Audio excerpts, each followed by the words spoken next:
luego empezamos con las preguntas y respuestas. Gracias, senadora. Tiene la palabra. Gracias, Sergio. Primero agradecerle a todo el grupo parlamentario, a las y los senadores que hoy nos acompañan. Sin duda, el tema del recorte presupuestal que ha sufrido el tema de la alerta de género, que es un mecanismo que todo mundo conocemos y que ha servido a varias entidades federativas para poder incidir de manera directa en lo que ha sido una constante durante ya muchos años, que es la violencia que se ejerce contra las mujeres. Las mujeres víctimas de violencia, hoy una vez más fuimos golpeadas, somos golpeadas, porque hemos de recordar que hay entidades federativas que el día de hoy se les ha recortado el presupuesto para poder seguir continuando con las políticas públicas de alerta de género. Ante las críticas por estas lamentables e insensibles decisiones del presidente, hoy intenta ratificar diciendo que no se va a reducir este recurso. Pero ¿qué hemos encontrado? Hemos encontrado incertidumbre, hemos encontrado falta de claridad. Hay organismos internacionales, de hecho, Amnistía Internacional con X Justicia ha impulsado una iniciativa a nivel global para presionar y poder obtener con claridad cuánto es el presupuesto que se asigna para poder incidir en la eliminación de la violencia, en la erradicación de la violencia contra las mujeres y las niñas. No hay una respuesta clara. En el mes de mayo, la organización X Justicia y otras organizaciones civiles se reunieron con la Secretaría de Gobernación, que es de donde depende CONAVIM, para saber qué puntos y qué porcentajes había de reducción de presupuesto, y quedaron formalmente de reunirse cada mes, y es el día en que no se han reunido, es el día en que no se tiene claridad de cuáles fueron los lineamientos para poder ejercer estos recortes presupuestales. Pero aquí hay que hacer un énfasis muy puntual. Tenemos reducción en las CAMIS, tenemos eliminación de los refugios para las mujeres, tenemos falta de apoyo para las mujeres que sufren cáncer. Hoy no tenemos certeza de qué va a pasar con lo que antes fue PAIMEF, de donde se sacaban recursos para incidir con políticas públicas directas en las entidades. No sabemos qué pasa. No solo es lamentable, como lo hemos dicho, el presidente mal obrador ha hecho que las mujeres hoy tengamos una consecuencia en nuestra seguridad.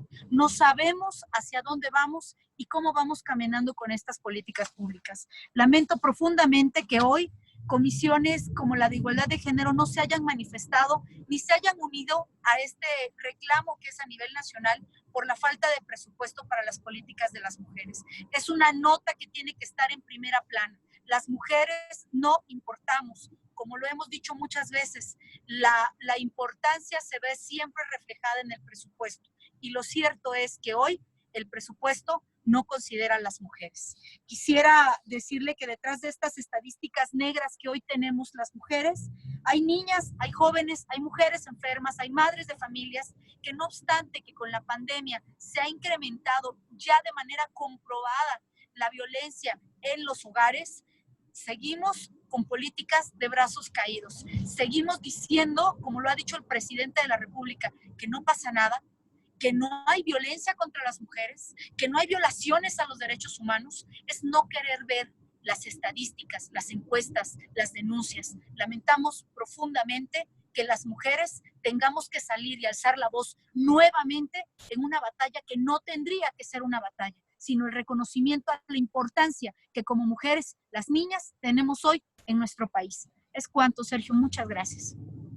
Senadora, muchas gracias. Iniciaríamos, senadoras y senadores, con las preguntas y respuestas. La primera que tenemos es de Rubén Feital. Rubén, no te veo conectado. Ok, haría yo la pregunta a Rubén. Dice Rubén Feital de Canal 11. ¿A quién propondrá el PAN para la presidencia de la mesa directiva del Senado? ¿Y qué opinión, qué opinan sobre el PIN parental, iniciativa que se discute en varios congresos locales? Senador Curi me había dicho de la primera y senadora Reynoso de la segunda. La primera, de la mesa directiva, Sergio. Sí, jefe. Pues, bienvenido, Curi. Hola, mi Xochitl. Don Damián, buen día, señor. Un saludo a todos, muchas gracias. Bueno, por supuesto que la mesa directiva sería una verdadera vergüenza para el Senado que no se le diera juego a las demás fuerzas políticas. En este caso, la segunda fuerza política es el Partido Acción Nacional, y lo más importante es que en este juego de representatividad de la mesa directiva, pues tiene que ser representada por todos y la presidencia tiene que ser rotativa. Entiendo que la parte legal podrían ellos manejarla, que ellos les pertenece, pero que se ha usado el uso y costumbre, y creo que una cortesía que debe de haber en un país democrático es que lo deba de tener también la oposición. ¿Y quién va a ser?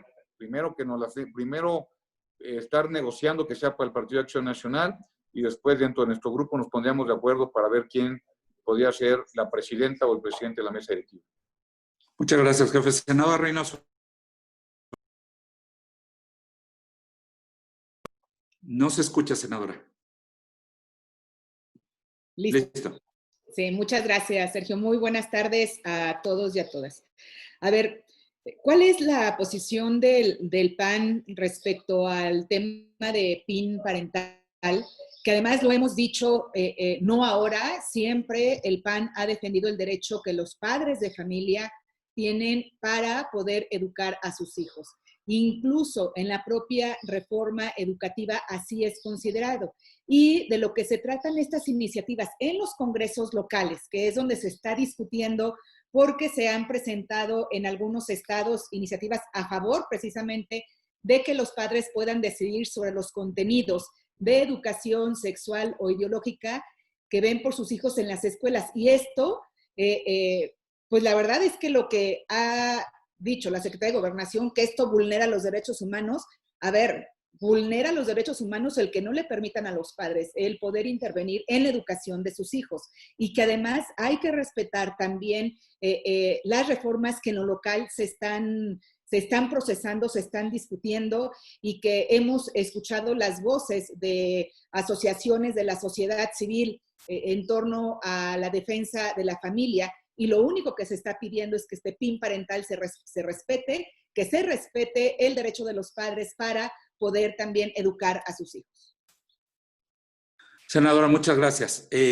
Silvia Arellano de Milenio nos pregunta, dice, de los senadores que en 2013 votaron a favor de la reforma energética, actualmente son gobernadores, diputados federales y alcaldes. En caso de que se les comprobara algún acto de corrupción, ¿meterían las manos al fuego por ellos? ¿Y cómo va la negociación de la presidencia de la mesa directiva? Porque ya trasciende que Eduardo Ramírez tiene el apoyo de Monreal y el Partido Verde. Gracias.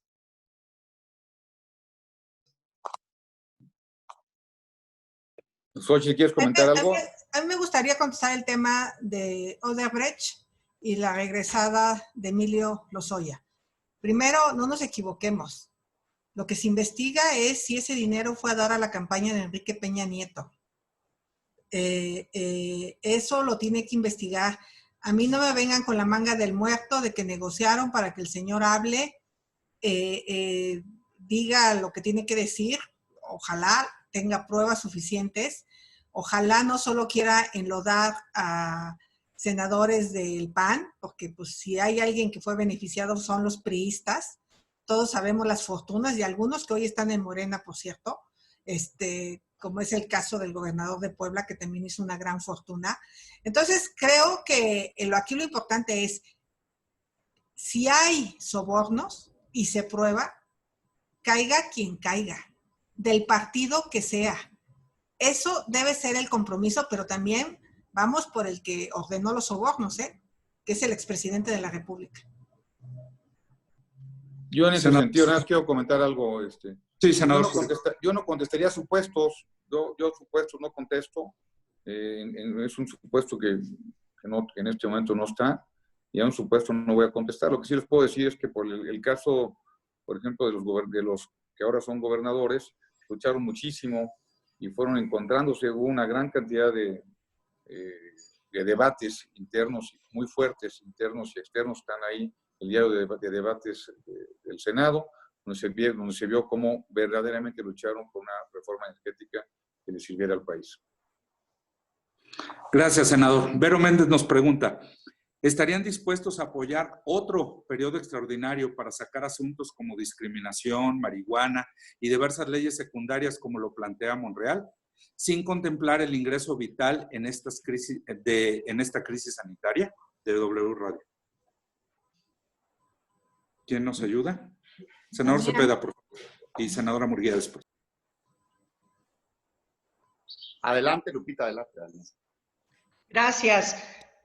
Bueno, en estos temas que comentan, no sé en qué momento pues se comentaron, porque de las pláticas que recientemente se tienen para posibles temas, porque no se han definido los temas del extraordinario, posibles temas, pues no es el único que hemos puesto en la mesa y que está en la mesa, es el del ingreso básico universal o vital. Los otros temas que nos comentas, pues quizás solamente fueron comentarios que se hicieron a los medios de comunicación, pero no está puesto en la mesa de los asuntos a tratar ni por diputados, ni hasta ahora por parte del Senado. El único que sí, y lo hemos puesto reiteradamente, tanto Acción Nacional como Movimiento Ciudadano, que también lo ha solicitado, es el del ingreso básico universal. Muchas gracias, senador Cepeda.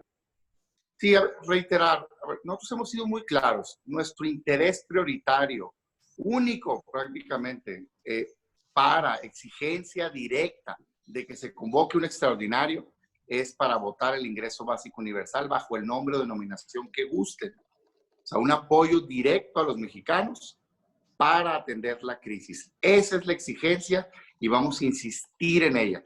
No concibimos cómo el Senado desde marzo tiene esta propuesta del PAN. Desde marzo. Ha pasado abril, mayo, junio, julio.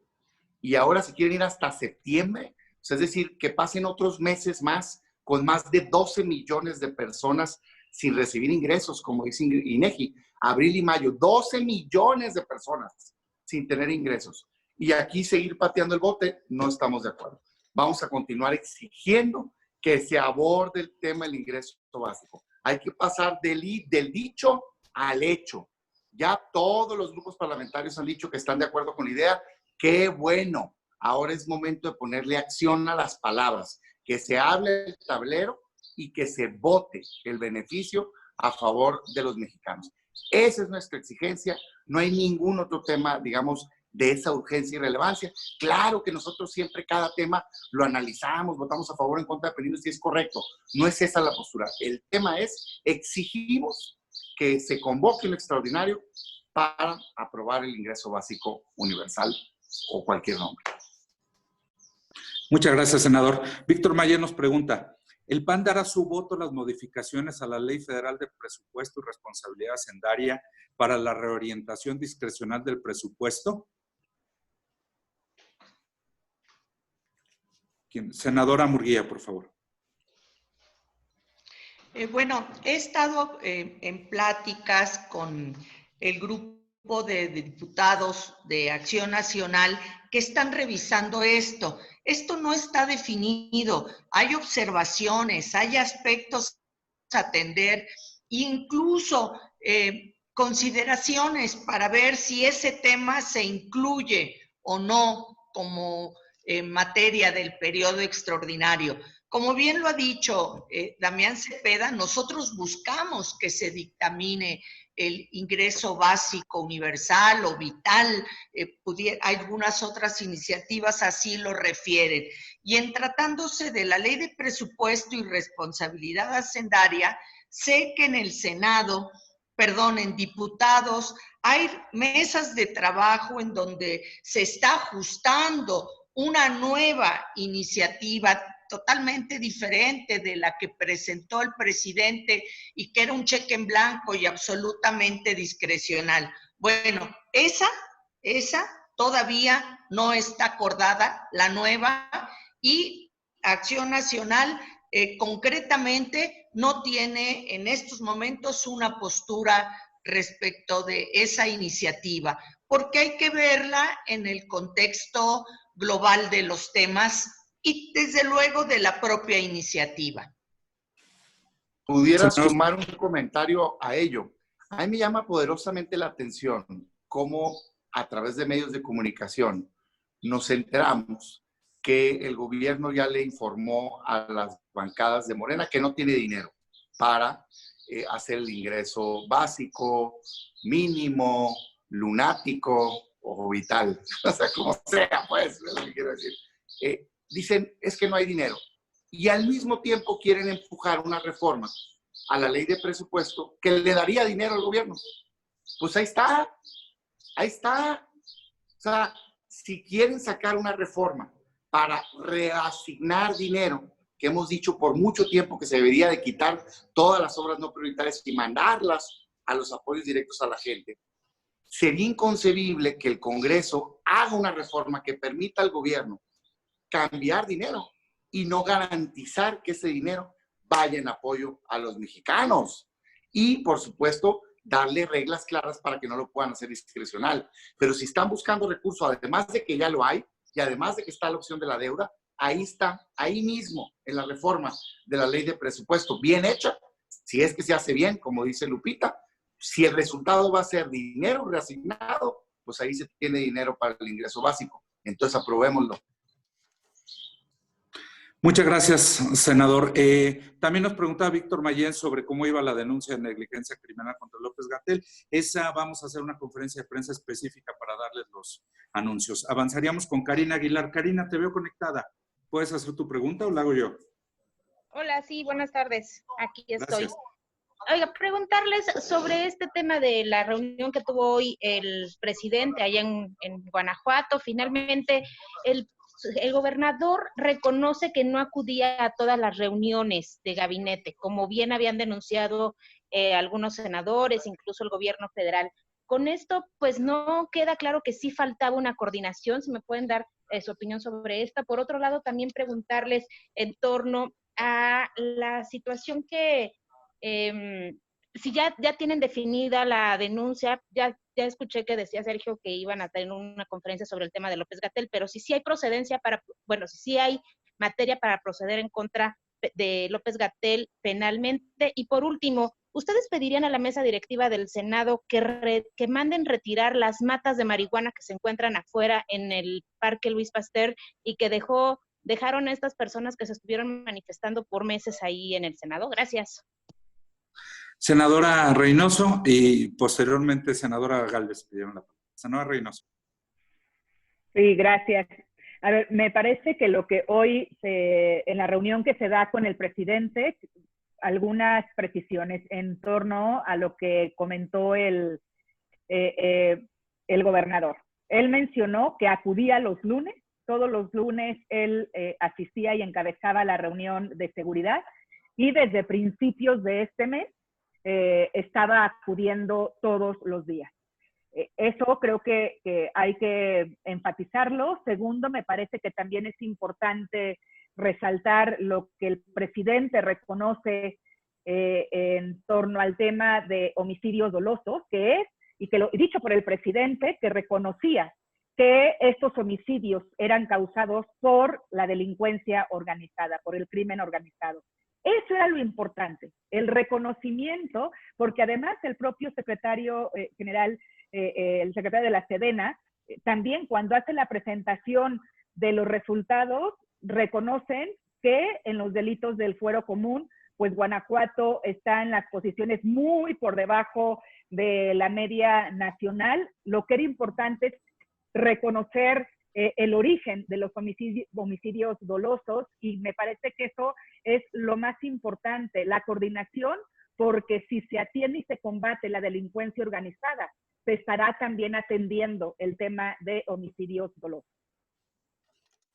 Yo simplemente decir que pues en Palacio Nacional se reúne en diario el Gabinete de Seguridad y no vemos resultados contundentes. O sea, yo creo que pues, es buena la coordinación, pero también es importante qué decisiones se toman en esa coordinación y quiénes van a esa coordinación.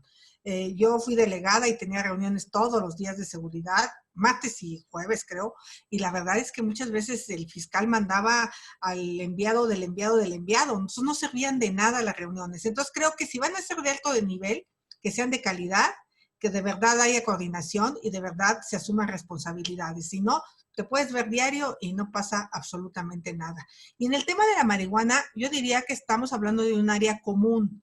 de la vía pública, no está dentro del Senado la marihuana.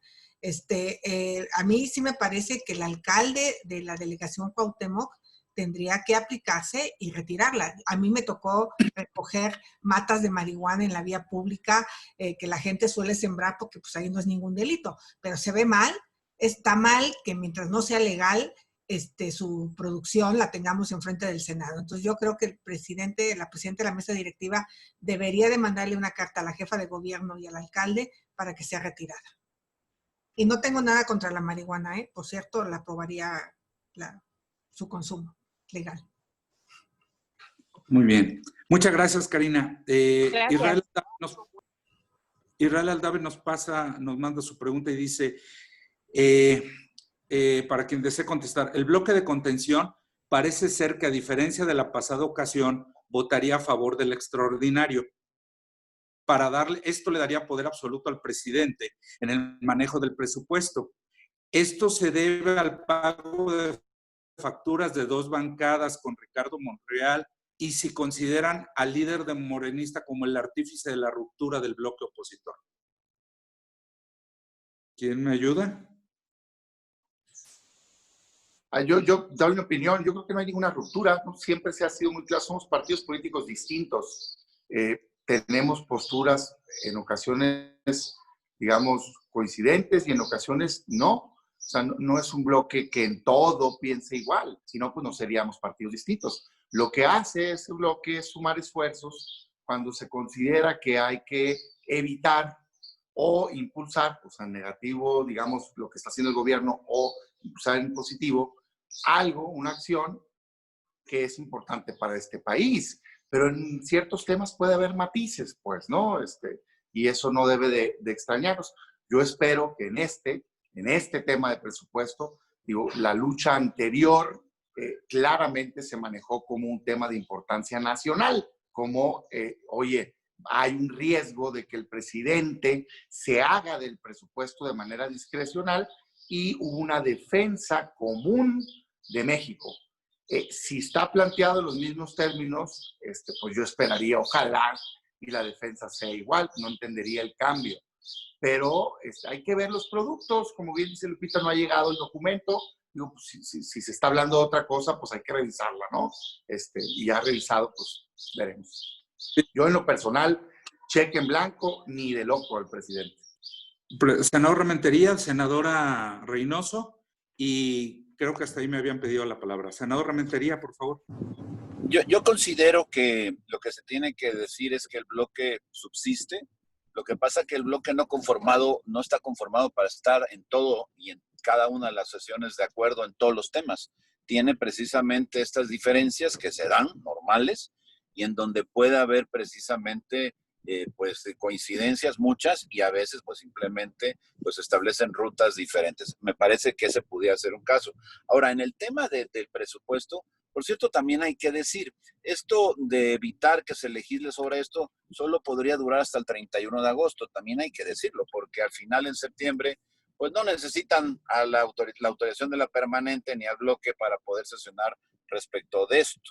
Entonces eso es importante saberlo. Entonces yo creo que puede ayudar lograr esos matices en la propuesta que llegue cuando llegue, a ver cómo es que viene en esta reforma que pretenden. El que, bueno, si la quieren ahora, tienen que pasar por esta aduana, y si es así, ¿de qué manera se pudiera atemperar esto que se pretendía hacer de que pues el presidente hiciera lo que hiciera cuando quisiera, ¿no? Ese sería mi comentario. Por lo tanto, yo no considero al artífice de la ruptura ningún bloque, porque no hay ruptura al bloque. Simplemente hay un tema que en este momento no es coincidente en todos, pero que tampoco se ha resuelto, porque por eso se aplaza precisamente para el lunes, la próxima sesión de la permanente. Muchas gracias. Senador Reynoso, por favor. Sí, y también creo que vale la pena mencionar el origen del periodo extraordinario, es decir, desde que fue el anterior estaba ya enlistado un posible periodo extraordinario por los nombramientos que en Cámara de Diputados se está procesando del INE, es decir, ya se había hablado de ese periodo extraordinario. Y segundo, hay temas, digo, no se ha cerrado como bien lo han mencionado, pero el tema central del periodo extraordinario no era precisamente la ley o la reforma a la ley de presupuesto, sino los nombramientos del INE. Habrá que ver qué otros temas quieren agregar y que en el caso de lo que se ha mencionado, que no, insisto, sin estar todavía acordado para lo que vote la permanente en la sesión del próximo lunes, es la agenda del Senado, donde también son facultades exclusivas del Senado algunos nombramientos, salida, lo que se ha dicho, porque no hay nada oficial, si hay una petición de salida de tropas, porque tampoco las comisiones, y quiero comentarlo, no nos han convocado tampoco a Relaciones Exteriores o alguna otra de la que deba presentar un dictamen, en todo caso, en un periodo extraordinario. Muchas gracias.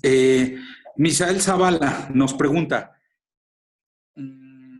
¿qué temas defenderá el Partido Acción Nacional para que sean incluidos en el periodo extraordinario de sesiones? ¿Podrían ir en contra de la agenda de Morena o conciliar esos temas a que se integre la discusión del ingreso básico universal? A ver, nosotros siempre estamos dispuestos a trabajar por México, pero lo más importante que hay en este momento para el país es la salud y es la economía. Parecía ser que Morena apenas está empezando a dar cuenta de la gravedad que está pasando el país. Estamos perdiendo más de 1 millón de empleos, se cerraron ya 10,000 empresas y van 15 millones más de pobres. Decían que primero los pobres, pero pareciera que en el número de pobres, este gobierno lo que tiene que hacer es buscar que haya más calidad de vida, y una de las formas que es la ley de emergencia económica. Esa debe ser la verdadera importancia que debe tener Morena en este momento como país. Desgraciadamente para ellos todos los días nos demuestran que tienen otras prioridades. Por supuesto que lo que le convenga al país siempre lo estaremos acompañando, pero en este momento lo que más le interesa al país son los empleos y son, por supuesto, el tema de salud, quienes tenemos a un subsecretario López-Gatell que no solamente le miente al presidente, sino nos miente a todos los mexicanos todos los días. Muchas gracias, senador. Gerardo Segura nos pregunta varias cosas que ya se respondieron. Dice lo de López-Gatell, ¿cuándo se presentará? Les decíamos que lo vamos a responder. Si podría abarcar al presidente. ¿Qué opinan de que Monreal no incluye el ingreso básico? Ya lo comentamos. Gerardo, ya quedaron contestadas todas. Avanzamos con Gerardo Cedillo y dice Gerardo Cedillo, perdón, ¿qué piensa de que la bandera blanca entre AMLO y el gobernador de Guanajuato? Pero por otro lado pareciera que dejó plantado a Querétaro en esta gira. ¿Hay soberbia en la coordinación para combatir la inseguridad? Es para la senadora Reynoso y el senador Curi. Sí, a ver, respondo respecto a la bandera blanca, que nosotros lo dijimos, y lo dijimos la semana pasada en la sesión de la Comisión Permanente, lo hemos reiterado en diversas ocasiones, que lo primero es recuperar la paz y la tranquilidad para los guanajuatenses y para el país.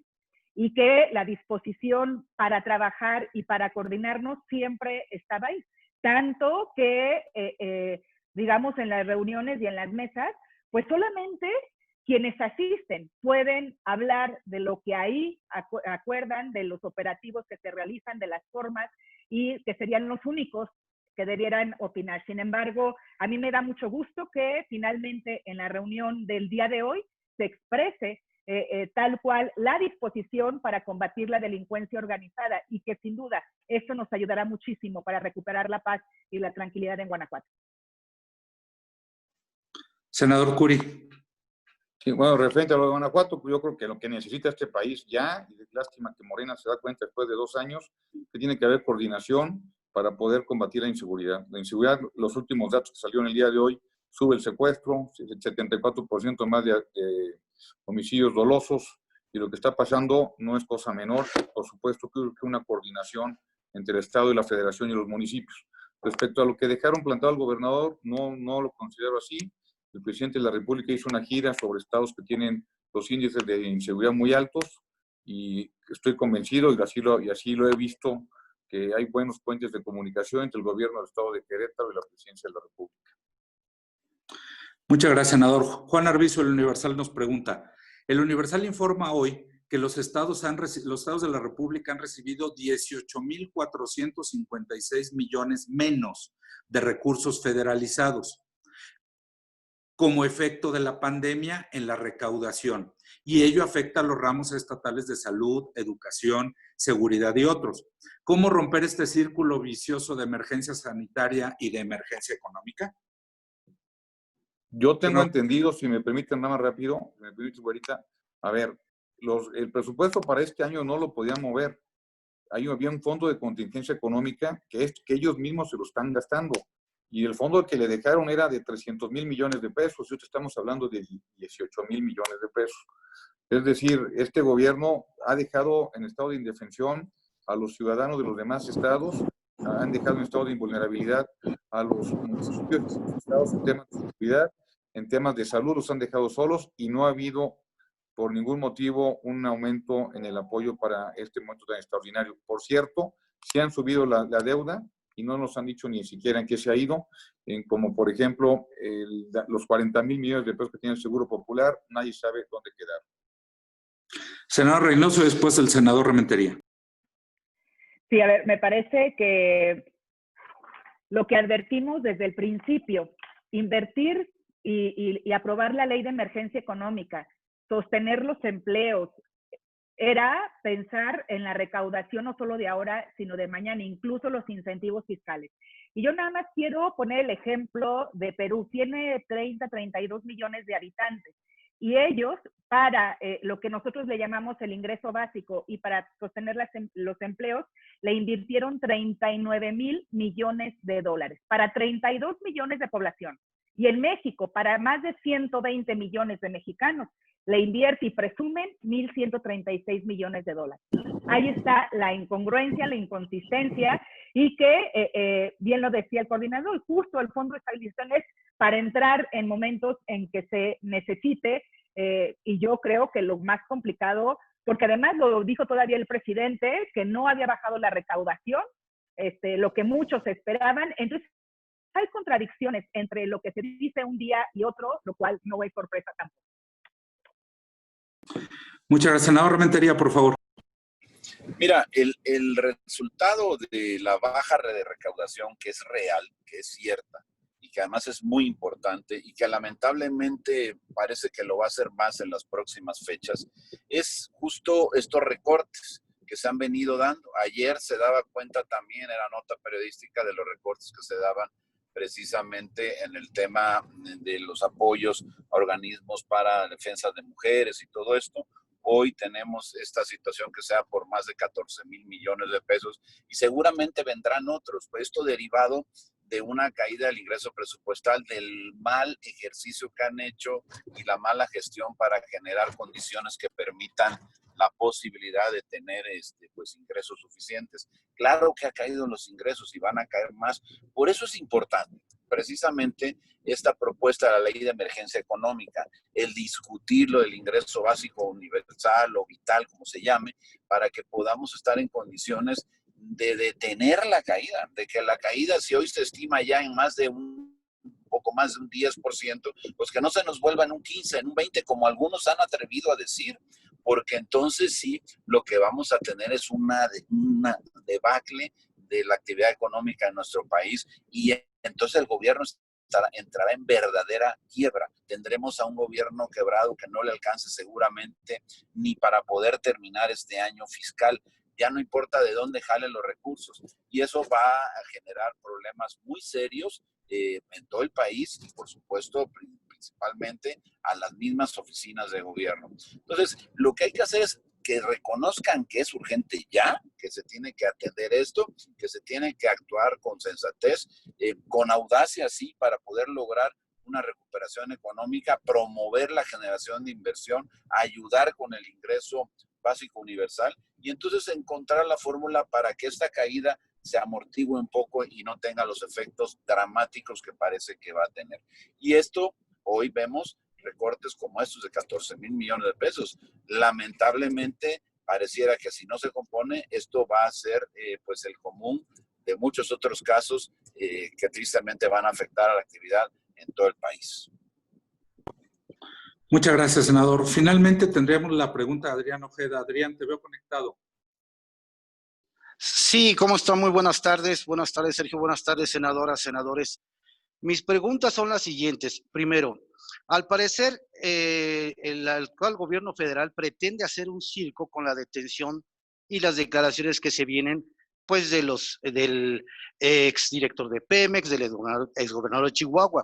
Sin embargo, Hay muchas familias, más de 35,000 familias que están llorando. Hay más de 1 millón de personas que no tienen empleo. Yo creo que para la ciudadanía, esas informaciones políticas son lo último que les interesa en estos momentos. ¿Qué opción tienen los legisladores y en sí el PAN para la sociedad con esta situación que estamos viviendo ya en estos momentos? Muchos, inclusive colegas, se han quedado sin empleo. Mucha gente no tiene para comer y con una facilidad dicen, pues ya va a haber más 16 millones de pobres. Y eso de veras para la sociedad es un insulto. ¿Qué nos podrían responder al respecto? Por un lado. Por el otro, es ya un hecho de que el PAN sí va a ir con Morena, ya hablaron, o van a esperarse a ver qué contiene la propuesta de Morena para aprobar la iniciativa de presupuesto, por un lado. Y por el otro, la situación que se está viviendo por parte de los gobernadores del PAN. El GUAN urge a un encuentro con el presidente y hasta el momento la presidencia no le ha dado respuesta a los gobernadores del PAN. Gracias por sus respuestas. Para la primera pregunta levantaron la mano la senadora Xóchitl, el senador Rementería y la senadora Reynoso. Senadora Gálvez, por favor. Ya nada más el tema del circo. O sea, creo que sí es gravísimo que se le quiera otra vez dar pan y circo al pueblo trayendo un personaje que aparentemente va a hablar, pero seguramente ya está pactado lo que va a hablar. No creo que nos debamos de prestar a ese tema. Creo que tenemos que exigir. Si hubo sobornos, eso se llama cohecho. Yo no quisiera pensar que el señor simplemente va a hablar y se va a ir a disfrutar de su casa de Zihuatanejo, feliz de la vida y de su casota que tiene acá en las lomas de Chapultepec, en Besares, en Lomas de Besares, que es una casa mega millonaria, que por cierto se mete a la barranca. No, tenemos que exigir. Si hay pruebas, pues tenemos que llegar hasta quien dio la orden. No nos van a venir nada más a decir. Yo creo que no se nos olvide que la acusación es el dinero que se desvió a la campaña de Enrique Peña Nieto. Ese es el meollo del asunto y esos son los sobornos de los que estamos hablando, por lo que el señor está siendo extraditado a México. No quisiera hoy cambiar la retórica. Senador Rementería, por favor, y después senadora Reynoso. Mira, yo coincido un poco con el planteamiento que hace Xóchitl. A mí me parece que si el señor vino y aceptó venir es porque seguramente va a aceptar colaborar en las investigaciones. Qué bueno. Lo importante es que sepamos lo que pasó y que se haga justicia. Eso me parece que es lo fundamental. Y después de ahí, bueno, si tiene alcances para otras personas, pues tendrá que ser así. Al final la aplicación de justicia debe de alcanzar a todos y que tengan que ser de manera transversal. El riesgo es que sí, que efectivamente esto se pueda convertir en un show en donde, como en muchos otros casos, porque no es la primera vez que hace este gobierno, el generar distractores para dejar de hablar de lo que verdaderamente importa. Ya lo decía hace un momento el senador Curi, lo que México está pasando hoy en la epidemia sanitaria y en el tema económico es de la mayor relevancia. Ese debía ser el tema de temas. Y de repente esto, que bueno, pues es la acción de la justicia, pues sí, se tiene que dar, tiene que seguir. Pero eso corre por una cuerda diferente. Lo que aquí tenemos nosotros que ver y buscar es que se haga lo que se tiene que hacer precisamente en las materias en las que hoy el país está metido en un problema muy serio, del que parece que el gobierno no está dispuesto a salir porque no vemos que haga gran cosa. Lo que vaya a pasar con esta investigación, con la llegada del señor Lozoya y con todo lo demás, pues qué bueno, que se atienda como es y en la dimensión que tiene.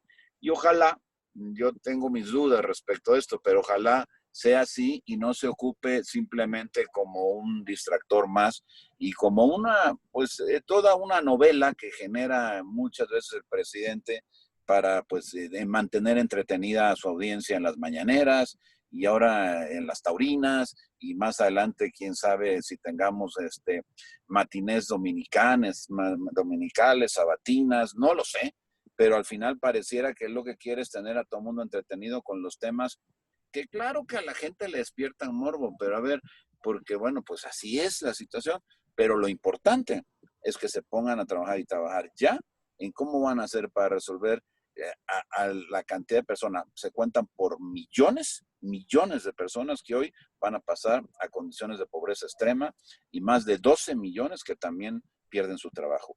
Eso es lo importante, ahí es donde tenemos que hablar y donde se tienen que resaltar las cosas. Senador Reynoso, por favor. Sí, pues nada más para comentar que no creo que ninguno de los personajes que van a llegar a extraditar a nuestro país traigan ni los medicamentos oncológicos, ni las vacunas, ni los insumos, que es de lo que se debería de estar preocupando el presidente. No es posible que sigan habiendo manifestaciones de trabajadores del sector salud porque no tienen insumos para trabajar y para protegerse. No es posible que sigan faltando medicamentos oncológicos en todo el país. Y no es posible que quiera ahora distraernos. Bien lo decías, más de 35,000. Yo diría que de acuerdo a lo que han dicho, que incluso puede ser el doble o el triple, son miles de familias que están hoy sufriendo la pérdida de un ser querido. Y que también hay que considerar cuántas personas que han perdido la vida eran el sostén de la familia. Entonces, de eso debería estar hablando el presidente, de los problemas que hoy tiene el país y que la extradición y la llegada de estos personajes seguramente no traerá los medicamentos oncológicos ni las vacunas que hoy se urgen en México. Muchas gracias. Para la segunda pregunta, senador Cepeda levantó la mano. Adelante. A ver, sobre el tema de presupuesto, a ver, ser muy claros. La postura de senadores del PAN a este momento, con la propuesta anterior, original, que está puesta en la mesa, es bajo ningún motivo la vamos a acompañar. O sea, eso tiene que quedar muy claro. Ya lo dijimos el pasado y lo dijimos y lo reiteramos hoy.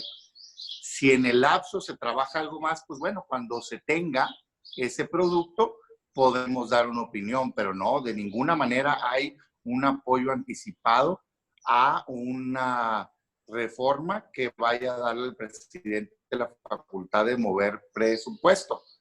Y reiterar que nuestra prioridad en todo caso, ante cualquier reasignación y ante cualquier posibilidad de un periodo extraordinario, es que se vote el ingreso básico universal bajo el nombre que se desee. Es decir, vamos a hacer todo lo que está a nuestro alcance, como lo hemos hecho anteriormente, que hemos sido quienes hemos estado condicionando, empujando, buscando que se vote una y otra vez el tema, pues igual nos van a ver insistiendo hasta el último minuto que se vote, que se incluya el ingreso básico universal. Tenías una tercera pregunta, ¿verdad, Adrián? Sí, la de la posición y el urgente llamado que hacen los gobernadores del GUAN al presidente, y de presidencia no han recibido ni una sola respuesta. Curi. Senador Curi. Se ha de haber ocupado el senador Curi. Senador Cepeda, por favor. No, ¿de qué tema? Perdón, del GUAN, pero ¿en cuál de las posturas? ¿Pero en cuál de las posturas? ¿En salud? ¿En los recursos? La de los recursos, que parece el recorte presupuestal, que en primer lugar ellos exponen que las cuestiones de salud no les está alcanzando, que ya no tienen recursos, que el siguiente semestre no saben varios gobiernos, e inclusive municipales, qué van a hacer, puesto que no cuentan ya con recursos para atender esta emergencia sanitaria. A ver, a mí me parece, y estoy seguro que compañeros van a ahondar en ello, que es una postura completamente válida y correcta de la UAN. O sea, evidentemente el pacto fiscal está rebasado. Si revisan la ley de coordinación, es ridículo los puntos de partida. Se tiene por reconocido una negociación que se hizo hace años, quién sabe por quién, y de ahí se toman una fórmula. O sea, es increíble, pero la fórmula incluye una negociación particular en un momento del pasado, y esa se va actualizando. Pues no, tienen que ser con datos mucho más objetivos, indicadores claros, que hagan que la distribución de los recursos sea más justa. Me parece una demanda real, adecuada y justa. Nadie se tiene que ofender por ello. Es correcto que los estados y los municipios busquen y peleen tener mayores recursos para sus estados. No están peleando por recursos para ellos, están peleando por recursos para obras y beneficio de sus ciudadanos. Entonces, todo el respaldo a esa postura.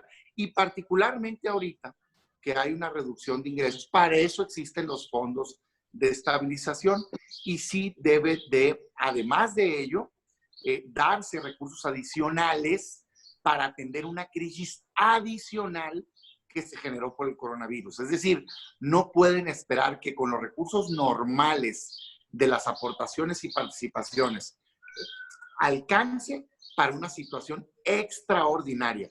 Se debería de estar aportando con mayores recursos para equipamiento, para atención médica y para reactivación económica. Senadora Murguía, por favor.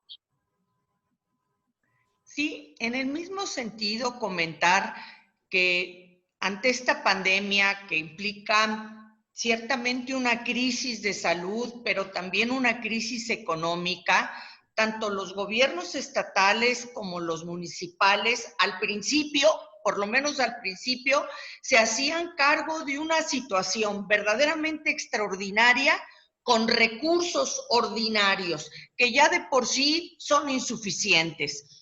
Pero ante la baja recaudación, hoy sale una nota, incluso en un medio, donde habla que las entidades federativas han venido recibiendo 18,456 millones de pesos menos.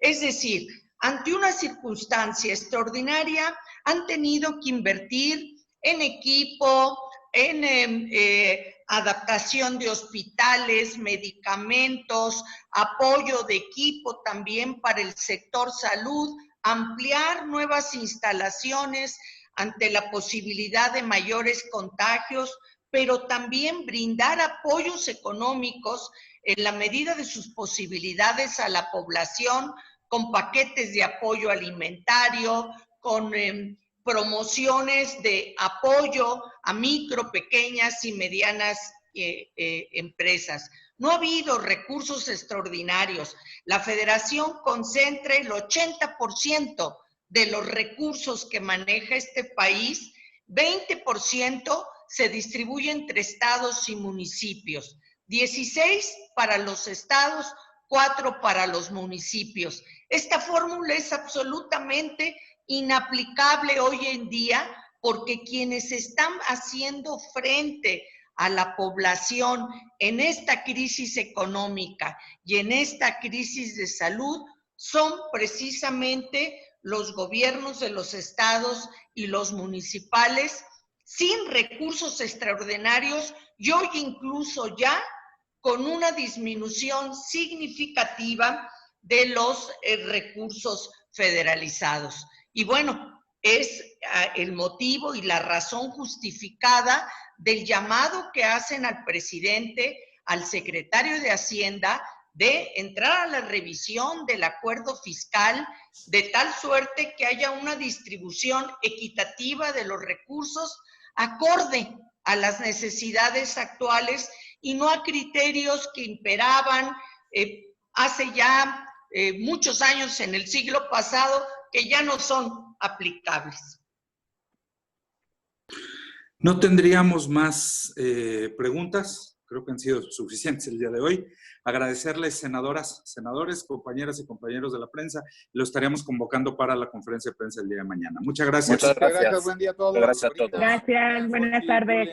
Muchas gracias.